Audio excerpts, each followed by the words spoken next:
You know that feeling when someone shows up for you just when you need it most? That's what Uber is all about. Not just a ride or dinner at your door. It's how Uber helps you show up for the moments that matter. Because showing up can turn a tough day around or make a good one even better. Whatever it is, big or small, Uber is on the way. So you can be on yours. Uber, on our way.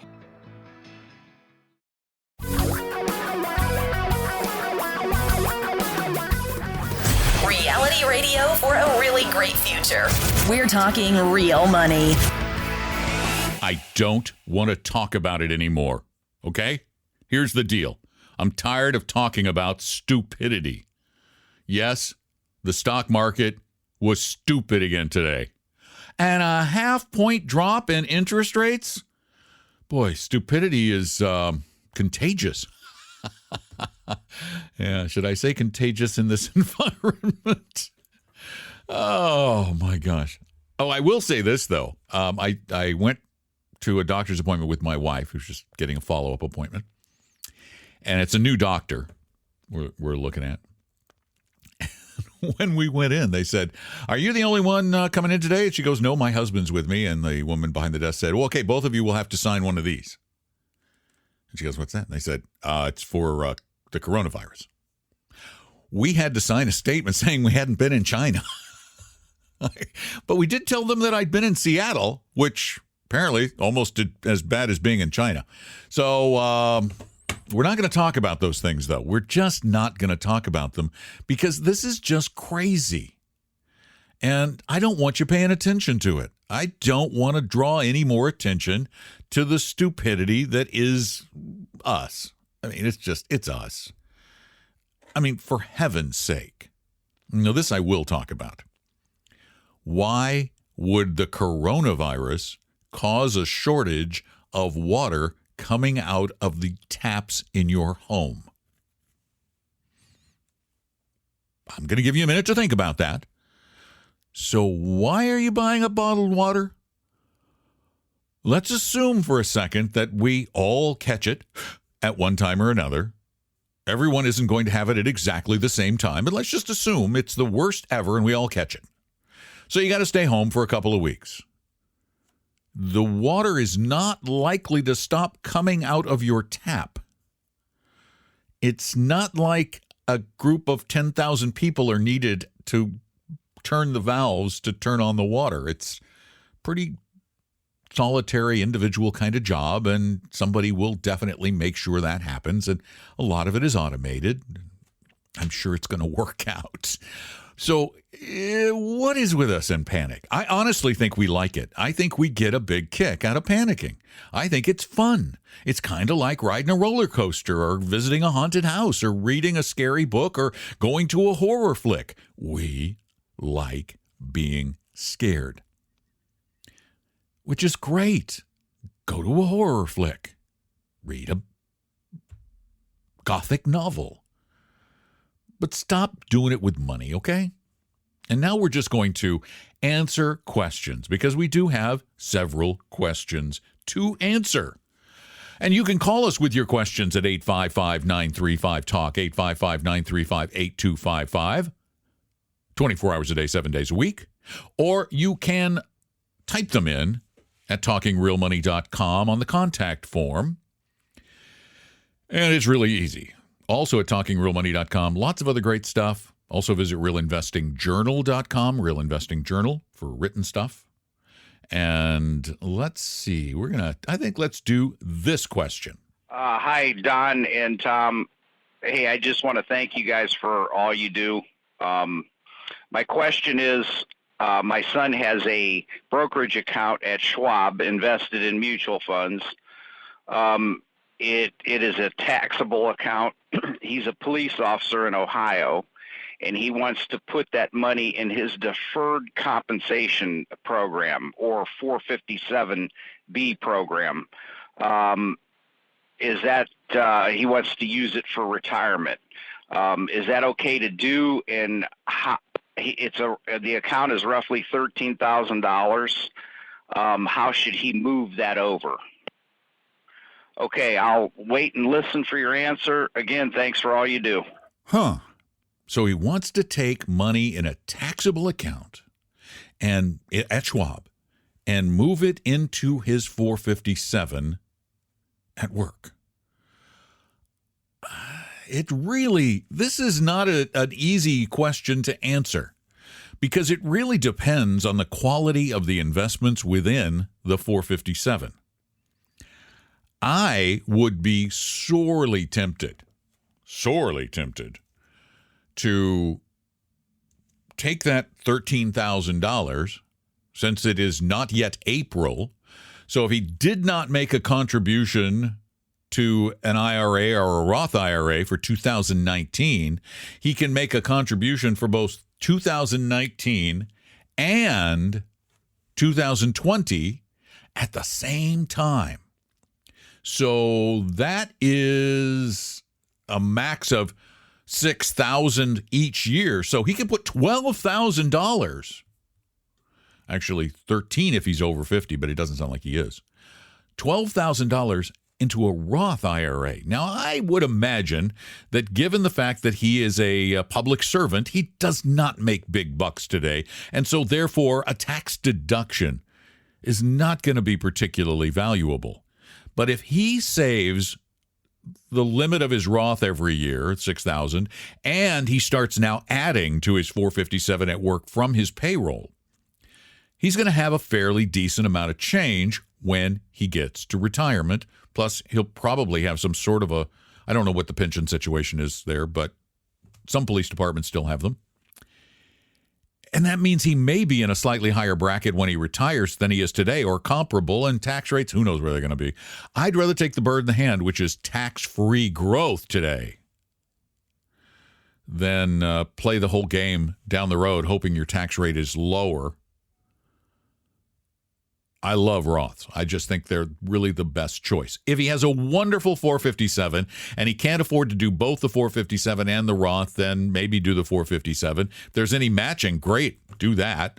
But all things being equal, he can make better choices in his Schwab IRA or a Vanguard IRA more than likely than he can in the 457 at work, because 457s are notorious for picking bad products because the people who make the decisions, well, they're usually not the best investors, and they're easily persuaded by people who aren't looking out for their best interests and the best interests of their employees. Thanks for the call. 855-935-TALK, 855-935-8255. We got another question lined up right about now. Hello, my name is Christopher, and my question focuses on using money invested in an IRA to purchase a rental property. Specifically, how can I convert income from a portion of my mutual fund-based IRA into a rental property? My goal is for the purchased property to be an IRA asset, with the overall intent of diversification within my IRA. I have considered a real estate investment trust, but my question today specifically focuses on using IRA money to purchase a rental property. Thank you. Boy, this question comes up far more often than I'd like it to, and I think it has something to do with all the podcasts and the books that are encouraging people to put all their money into rental properties, this passive income deal. No, I think this is a terrible, terrible, terrible idea for a variety of reasons. One, it reduces your diversification. It doesn't improve it. How does owning one piece of property in one market in America improve your diversification? Your risks are outrageously high. Outrageously high. And then there are the fees. The lowest fee I've ever seen for a self-directed IRA that allows you to buy properties in the IRA is a couple of $100 a year. That compares to fees of, $0 at most of the better mutual fund companies.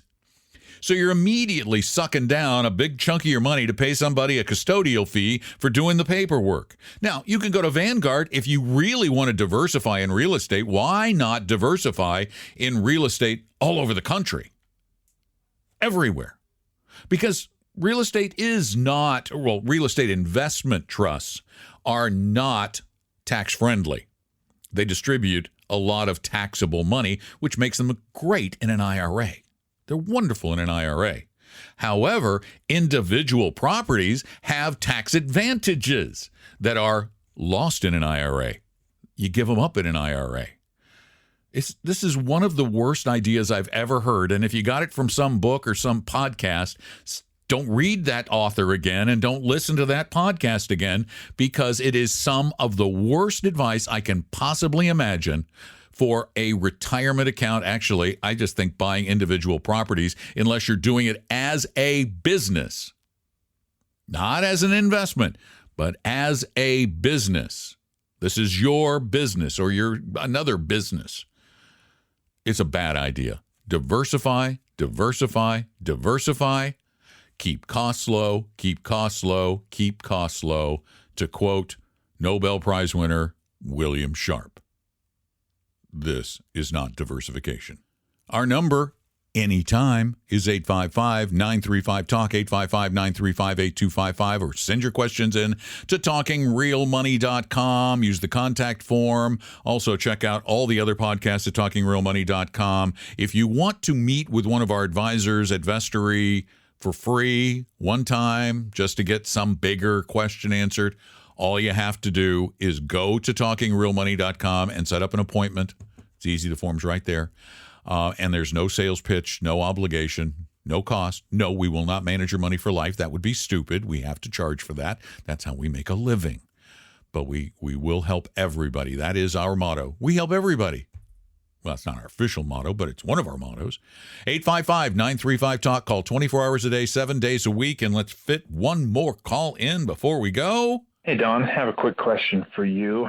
So a lot of people tend to panic when the markets do what they've been doing this week, and they sell and they lock in their losses.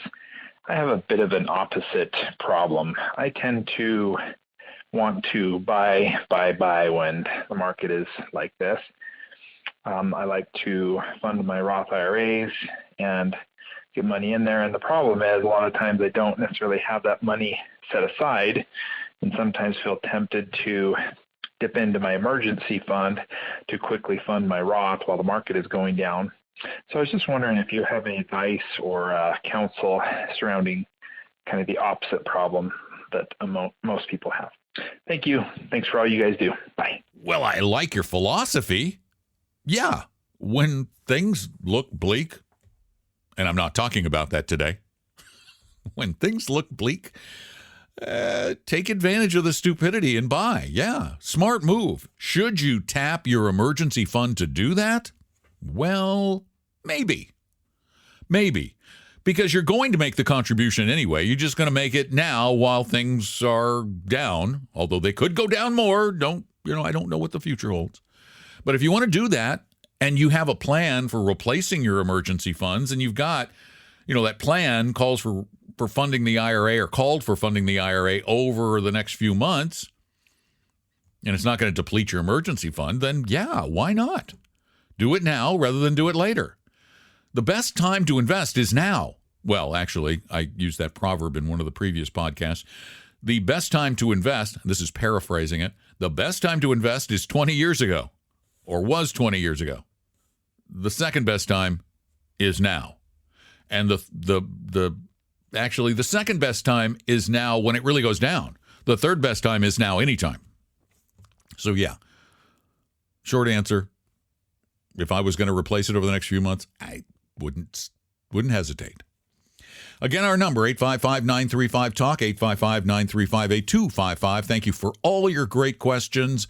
They do keep coming in, and we really do appreciate it. And we will keep answering them as long as you keep asking them. And I'm still drawing air. No coronavirus. No coronavirus. I don't leave the house. It's going to be hard for me to get it, unless I got it in Seattle. Thanks for listening. Tell friends, tell family, tell anybody who brings up money stuff. If somebody says, well, the stock market, say, oh, please, go listen to Don. Shh, it'll be okay. Take a deep breath. Don will make it all right. Tell your family, tell everybody, and please subscribe to the podcast through Apple Podcasts or your favorite podcast service. And I think that covers it. Yeah, we're done for today. Have a great one. I'm Don McDonald. Talking real money. We hope you realize that the information provided on Talking Real Money is for educational and hopefully enjoyable purposes only. Providing personalized financial planning or investing advice takes time, so please consult with a really good fee-only fiduciary investment, tax, or legal advisor. We know a good one. Investing must always involve risk. In other words, you can and probably will lose money at times. Also, as much as you want it, no one can accurately, consistently predict the future. So past performance doesn't tell you a darn thing about what the future will bring. Unlike many other programs that say something similar, Talking Real Money is not trying to get you to buy or sell any financial products or securities. Instead, the program is provided as a public service by Vestry, a fee-only registered investment advisor. Thanks for listening, and please visit TalkingRealMoney.com for more information and disclosures. That's a wrap.